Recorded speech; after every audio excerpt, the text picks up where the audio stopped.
नमस्कार, जेके अपडेट में आपका स्वागत है। मैं हूं अश्विनी गुप्ता और मेरे साथ यहां पर मौजूद है वरिष्ठ पत्रकार सतीश वर्मा जी। आज हम बात करेंगे कल जो हादसा श्री माता वैष्णो देवी में पेश आया, भवन में पेश आया है, और जिसमें 12 लोगों की मौत हो गई और 16 के करीब घायल हुए। ये हादसा क्यों हुआ, क्या वजह रही, क्या कारण रहे, इसके लिए जांच कमेटी का गठन तो कर दिया गया है और कमेटी जांच भी करेगी। लेकिन शुरुआती दौर में इसमें साफ तौर पर एक चीज़ नज़र आ रही है और वो लापरवाही, जिसे हम कहेंगे श्राइन बोर्ड की लापरवाही। तो वर्मा साहब, आप बताएं कि इस हादसे को लेकर आप क्या क्या मानते हैं कि क्यों ये हादसा पेश आया। देखिए, वो जो श्रद्धालु बिना दर्शन लौटे थे कटरा चौक पर, उनमें से अधिकतर ये कह रहे थे कि वहाँ भीड़ इतनी लगा दी गई, बिना पर्ची लोग जा रहे थे, जो पर्ची विंडो कटरे पे था वो काटे जा रहे थे, और कह रहे हैं वहाँ थोड़ी किसी बहस हुई होगी, लेकिन उसके बाद जो पुलिस का डंडा चला उसके बाद भगदड़ मची। मेरा अपना मानना है, जैसे आपने खुद ओपनिंग में कहा कि ये लापरवाही शब्द बड़ा छोटा है, ये आपराधिक लापरवाही है, क्योंकि लोगों की मौत हुई है और लोग जख्मी हुए हैं। और सबसे बड़ी बात यह है कि माँ वैष्णो देवी के दर्शन के लिए केवल जम्मू कश्मीर के लोग नहीं, पूरे मुल्क से आते हैं, दुनिया से आते हैं। ये पहला हादसा हुआ है जिसने इस यात्रा पर कई सवाल खड़े कर दिए हैं। स्वाभाविक है कि यात्रा कौन ऑर्गेनाइज कर रहा है? Shrine board. श्राइन बोर्ड का कौन है मुखिया? जो सीईओ होता है। ये उसकी जिम्मेदारी थी, जब उनको मालूम था कि हर साल इस प्रकार की भीड़ लगती है, देश भर या दुनिया भर से श्रद्धालु आता है, कहता है कि साल के नया साल जो है मैं माँ के दरबार में मत्था टेक के शुरुआत करूँ। एक अपनी कामना होती है, इच्छा होती है। वो सब कुछ जानते हुए आपका इंटेलिजेंस इनपुट कहाँ था? क्या आपको मालूम नहीं था? जब पर्चियाँ लगातार कट रही हैं, पूरा 13 किलोमीटर का ट्रैक है, कटरा चौक से लेकर पवित्र भवन तक सीसीटीवी कैमरे लगे हुए हैं, आपको भीड़ दिखाई नहीं दी वहाँ? आपको पहले ही उस प्रकार के इंतज़ाम करने थे, पैरामिलिट्री फोर्स लगाते, पुलिस लगाते, ताकि जो फालतू की भीड़ थी उनको पीछे थोड़ा डिस्टेंस पर रखा जाता, अधकुआरी पे खड़ा कर देते या उससे पीछे खड़ा कर देते। तो मैं समझता हूँ इसमें जो मेन रिस्पॉन्सिबिलिटी है वो श्राइन बोर्ड की ही बनती है। जिस प्रकार से यात्रियों ने भी कहा, बहुत सी बाइट्स कल से आई हुई हैं और यात्रियों ने कहा है कि कोई भी, अगर हम बात करें तो ना बाणगंगा पर पर्ची चेकिंग थी, ना रास्ते में कहीं पर, ना ही भवन पर। जबकि यात्रा पर्ची स्लिप का मकसद ही यही है कि एक तो यात्रा का आंकड़ा कि कितनी यात्रा हुई वो अकाउंट होता रहे, दूसरा पता चलता रहे कि कितना श्रद्धालु आया है और आगे कितना भेजना है, आगे कैपेसिटी कितनी है। तो क्या ये सबसे बड़ी लापरवाही यहाँ पर नज़र नहीं आ रही है कि यात्रा पर्ची काउंटर के जो लोग तैनात थे वो कहाँ थे, वो कहाँ गायब थे? देखो अश्विनी जी, इसमें दो चीज़ें और हैं बड़ी जो चौंकाने वाली हैं। ये तो शुक्र है माता रानी का, जिस प्रकार की भगदड़ मची। हालांकि मौत तो एक भी बड़ी दुखद होती है, 12 लोगों की मौत हुई। ये आंकड़ा पता नहीं कहाँ जाके रुकना था, नंबर 1। और जिस प्रकार बिना पर्ची, जिस प्रकार के लगातार इनपुट्स आ रहे हैं कि सरहद पार से कोई टेररिस्ट अटैक हो सकता है। माँ वैष्णो देवी की यात्रा पहले से निशाने पर ही है। बाणगंगा पे 1-2 बार हमला भी हो चुका है लश्कर तैयबा का, और उनकी जो पहाड़ियाँ वहाँ पर उनकी मूवमेंट भी देखी जा चुकी है। तो ये तो बहुत बड़ी, मैंने शुरू में कहा ना, ये आपराधिक लापरवाही है। मैं समझता हूँ इसमें अगर निष्पक्ष जाँच करनी है तो सीईओ को पहले साइड करना होगा, चूँकि लोग भी यही कह रहे थे कटरा में, वो कह रहे हैं इसकी एडमिनिस्ट्रेटिव जांच में हमें कोई यकीन नहीं, अफसर को बचाएगा। इसकी जांच सिटिंग जज करे, चाहे वो हाई कोर्ट का या सुप्रीम कोर्ट का, चूंकि पूरे मुल्क का मामला है ये। केवल जब मैं शुरू में कह रहा हूँ जम्मू कश्मीर का मामला नहीं है, इसमें जिम्मेदारी आपको अकाउंटेबल बनाना पड़ेगा श्राइन बोर्ड को। आखिर श्राइन बोर्ड किस मर्ज की दवा है? क्या सब माता रानी के भरोसे छोड़ दिया श्रद्धालुओं को? उनकी कोई जिम्मेदारी नहीं थी? जो वहाँ का एक सिस्टम था, सीईओ या उनके नीचे के अधिकारी, उनकी जिम्मेदारी नहीं थी कि आप हजारों लोग आ रहे हैं, 20,000 की कैपेसिटी है वहाँ गेट नंबर 3 के पास, वहाँ कैसे 1 लाख से ज़्यादा लोग पहुँच गए?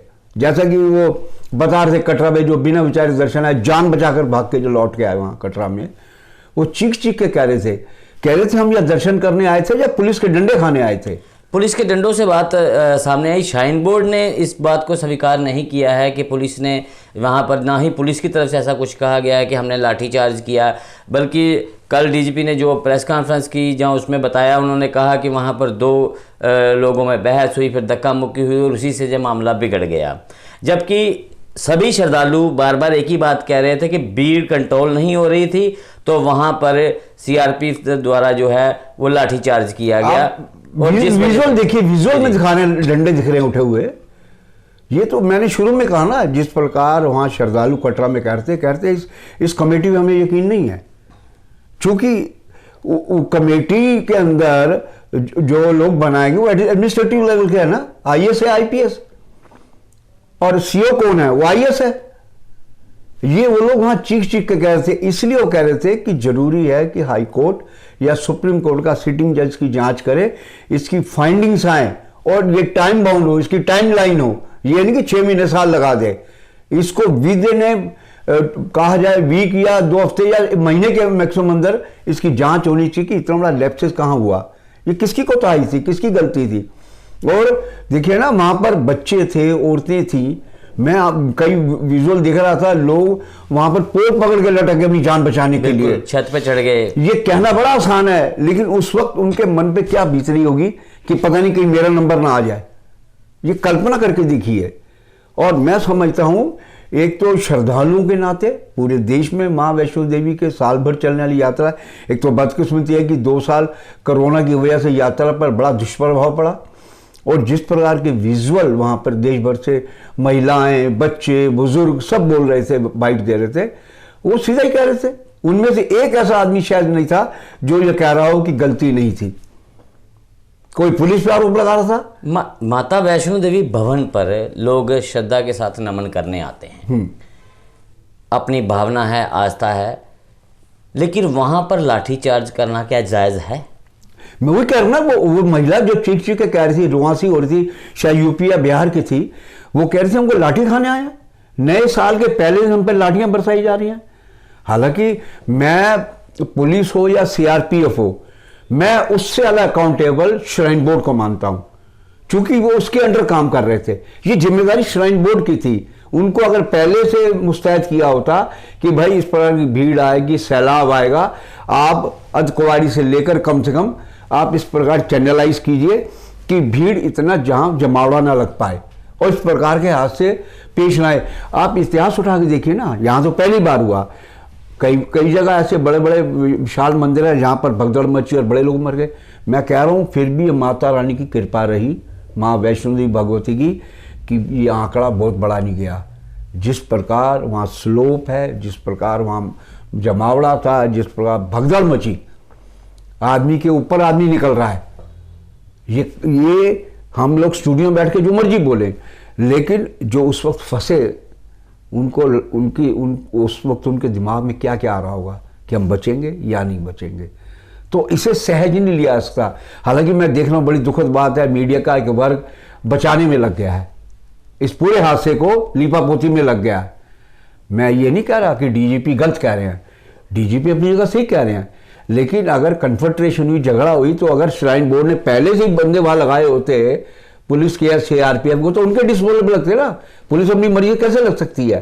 तो श्राइन बोर्ड मुख्य तौर पर इस आपराधिक घटना का जिम्मेदार है, उसको लेकर अकाउंटेबिलिटी फिक्स होनी चाहिए। और यह तभी होगा जब जिस प्रकार श्रद्धालु कह रहे थे कि इसी को जुडिशियल इंक्वायरी होगी, तभी नतीजा आएगा। नहीं सी इसकी जांच आ जाएगी, लीपापोती हो जाएगी, बात खत्म हो जाएगी। नए साल का जश्न की बात हुई, अगर करें तो जम्मू में एक भी कार्यक्रम नहीं करने दिया गया जी। सभी होटलों को 10 बजे तक बंद करवा दिया। बिल्कुल कोई कार्यक्रम नहीं होगा जी, कोरोना आ जाएगा। बिल्कुल।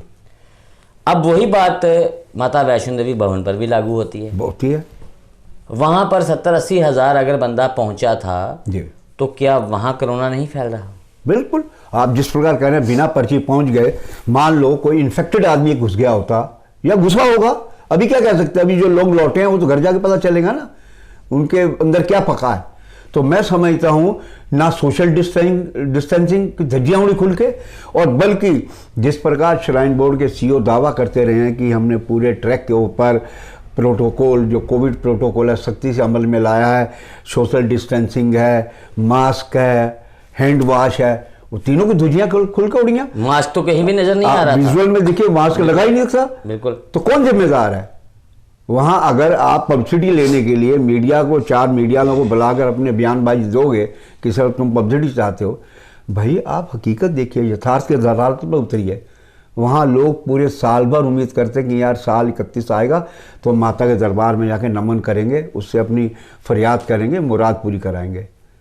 कुछ खबरें ऐसी भी सुनने को आ रही हैं, हालांकि इसकी पुष्टि तो नहीं हो पाई है, कि जिस समय ये हादसा हुआ उस समय भवन के अंदर जहां माता वैष्णो देवी जी की पवित्र पिंडियां हैं जी, वहां पर कोई वीआईपी जो वहां पर आरती कर रहे थे उस समय जी।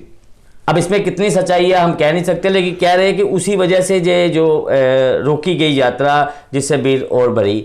क्या आपके पास कुछ ऐसे इनपुट हैं? देखिए, इस प्रकार की अपुष्ट खबरें तमाम फ्लेयर अप हो रही हैं। तो ये भी कहा जा रहा है कि ये यात्रा कुछ देर के लिए रोकी गई, जिससे क्योस बना, और जो पीछे का जो दबाव आ रहा था वो दबाव और बढ़ा। तो कहा यह भी जा रहा है कोई श्राइन बोर्ड के कोई बड़े अधिकारी थे जिनके करीबी लोग वहाँ पूजा अर्चना कर रहे थे, लेकिन उसको पुष्ट तौर पे नहीं कहा जा सकता। ये तो वही बात है, ये इसकी अगर जुडिशियल इंक्वायरी हो, जुडिशियल में चूंकि कोई गुफा ऐसी तो है नहीं कि अलूफ है, वहां पर कोई तो दिख रहा होगा ना कि पूजा हो रही है। जो कमेटी गठित की है उसमें 3 लोगों को बैठाया डाला गया है, जिसमें डिवका साहब भी है, और मुकेश सिंह है, एडीजीपी जम्मू पुलिस, और उसके साथ एक शालीन काबरा जो प्रिंसिपल सेक्रेटरी होम है। बिल्कुल जी, 3 लोगों को डाला गया है। और जिस प्रकार से आपने बताया है कि अगर इस मामले पर लीपापोती की जानी है जी, तो फिर तो इस कमेटी को देखते हुए आप ये कह सकते हैं कि ये लीपापोती हो सकती है। लेकिन अगर जुडिशियल इंक्वायरी जिस प्रकार से आप क्या लोग मांग रहे हैं, अगर कहीं जुडिशियल इंक्वायरी होती है सुप्रीम कोर्ट या हाई कोर्ट के सिटिंग जज जो जज हैं, रिटायर्ड जज से भी अगर करवाएं तो अब भी इतनी वो नहीं रहेगा। रिटायर्ड में तो फिर फेवरेबल देखे जाते हैं ना। जी जी, लोग जो डिमांड कर रहे हैं, लोग कह रहे हैं रिटायर्ड से नहीं, सिटिंग जज से। रिटायर्ड जज में कई बार होता है कि उस पर सवाल फिर खड़े होते हैं उस रिपोर्ट पे। जो सिटिंग जज होगा उस पर कोई सवाल नहीं खड़े करता, चाहे रिपोर्ट जो भी आए। एक भरोसा, एक फेथ है न्यायपालिका पर। तो मैं समझता हूं कि ये अपने आप में एक बड़ा चिंता का हादसा हुआ है, दुखद हादसा हुआ है, और इसमें हर आदमी ये कह रहा है, एक ही आवाज़ आ रही है। अब वहाँ चाहे कटरा में लोग मिले, कटरा में लोग बोल रहे थे जो वहाँ उस माहौल में से जान बचा कर निकले, वो सब श्राइन बोर्ड को आरोपित कर रहे थे। इसमें मैं समझता हूँ कि अगर पुलिस का डंडा चला तो ये किसकी जिम्मेदारी थी? ये श्राइन बोर्ड की जिम्मेदारी थी। हम सीधा देखो, सीआरपीएफ की बात करें, पुलिस की, ये लॉ एंड ऑर्डर एजेंसीज हैं, लेकिन वहाँ उनको कौन डिप्यूट कर रहा है? डिप्यूट कर रहा है श्राइन बोर्ड। ये जिम्मेदारी श्राइन बोर्ड के मुखिया की थी कि भाई इस प्रकार की हादसे नहीं पेश होने चाहिए। और हैरत की बात है कि देखिए, आप भी इतने पुराने पत्रकार हैं, आज तक कभी नहीं सुना हमने कि इस प्रकार का हादसा बगदर से हुआ हो। वैष्णो देवी मिलिटेंट हमले हुए, लेकिन इस प्रकार का हादसा जिस प्रकार से आपने मिलिटेंट हमले का भी जिक्र किया, तो एक बार ये हादसा उस तरफ भी जो है सुरक्षा व्यवस्था की पोल खोलता हुआ नजर आ रहा है कि बिना चेकिंग के, बिना यात्रा पर्ची के अगर लोग भवन तक पहुंच रहे हैं तो आतंकियों को पहुंचने में देरी नहीं लगेगी, क्योंकि कहीं ना कहीं ये हादसा जो है सुरक्षा व्यवस्था की एक बड़ी पोल जो है उसको खोलता भी नजर आ रहा है। तो इसके लिए जरूरी है कि सरकार को या सुरक्षा एजेंसियों को नए सिरे से इसका मंथन करना पड़ेगा कि इसकी सुरक्षा व्यवस्था को मजबूत कैसे किया जाए, उस बारे में। बिल्कुल ठीक है, इसकी समीक्षा होनी चाहिए, मैं समझता हूँ। और इसमें मैं फिर वही बात कहूँगा, देखिए गलत कोताही कहाँ बरती गई? श्राइन बोर्ड के मुलाजिम के लेवल पे। बिना पर्ची कौन चेक कर रहा था? श्राइन बोर्ड के मुलाजिम, जो दर्शन जोड़ी से शुरू हो जाते हैं। बिल्कुल। पुलिस तो उनके एसोसिएट कर रही है, उनको असिस्ट कर रही है पुलिस तो। बिल्कुल। पहले नंबर पे श्राइन बोर्ड जिम्मेदार आता है, श्राइन बोर्ड की भूमिका दिखी जाएगी। पर्ची है नहीं है, अब मान लीजिए जिस प्रकार का रोल लगे कि बिना पर्ची लोग चले आए, तो ये भी तो हो सकता है उस भीड़ में कोई ऐसा एलिमेंट आया था बिल्कुल बिल्कुल, जो वहां पर दूसरी पोजीशन प्रॉब्लम खड़ी कर देता। तो मैं समझता हूं इसकी एक high level, top high level, उसमें लोग यही डिमांड कर रहे हैं जुडिशरी की। उसमें कई एंगल से जांच होगी कि बिना पर्ची कैसे गए, क्या जिस प्रकार की थ्रेट्स इनपुट्स हैं हमारी स्टेट को लेकर या रेस्ट ऑफ इंडिया को लेकर, उस माहौल में ये क्या और कोई हादसा भी रूप ले सकता था। दूसरा, जिस प्रकार भगदड़ मची, ये शुक्र है माता, हालांकि मैं फिर कहूँगा डेथ एक की भी वो भी दुख होती है, जिनकी होती है उनके परिजनों से जाकर पूछा जाए वो कितनी तकलीफ सहते हैं जिंदगी, और वो तकलीफ सालती रहती है उनको। तो मैं समझता 12 की डेथ हुई, ये मामला बड़ा भी हो सकता था। इसलिए इस मामले की एक हाई लेवल जांच होनी चाहिए, और वो भी जिस तरह लोग कह रहे हैं जुडिशियल इंक्वायरी, और मैं सोचता हूँ उससे दूध का दूध और पानी का पानी हो सकेगा। बहुत बहुत शुक्रिया वर्मा साहब हमसे बात करने के लिए। तो जिस प्रकार से वर्मा साहब ने भी कहा है कि लोग भी लगातार इस चीज़ की अब मांग करना शुरू हो गए हैं कि इस पूरे मामले की जो न्यायपालिका के मौजूदा जज हैं, चाहे वो हाई कोर्ट के हों चाहे सुप्रीम कोर्ट के हों, उनसे इस मामले की जो है जुडिशियल जांच करवाई जाए ताकि पूरा मामला साफ हो सके। कहीं ना कहीं जो कमेटी बनाई गई है उसे लेकर भी लोगों का जो फेथ है वो बनता हुआ दिखाई नहीं दे रहा है, इसीलिए लगातार ये मांग उठ रही है। और हम भी यही चाहेंगे कि इस मामले में जो भी है निष्पक्ष जांच होकर सब कुछ सामने आए, और जो भी इसके लिए दोषी है, जिम्मेदार है, उनके ऊपर कार्रवाई की जानी चाहिए। तो मुझे अश्विनी गुप्ता को दे इजाजत, आप जुड़े रहें जेके अपडेट के साथ। नमस्कार। जेके अपडेट रहे हमारे साथ। अगर आप ये वीडियो YouTube पर देख रहे हैं तो हमारे YouTube चैनल को सब्सक्राइब करें और बेल आइकन को क्लिक करें। अगर आप ये वीडियो Facebook पर देख रहे हैं तो हमारा Facebook पेज लाइक जरूर करें। For advertisement please contact 7051091811।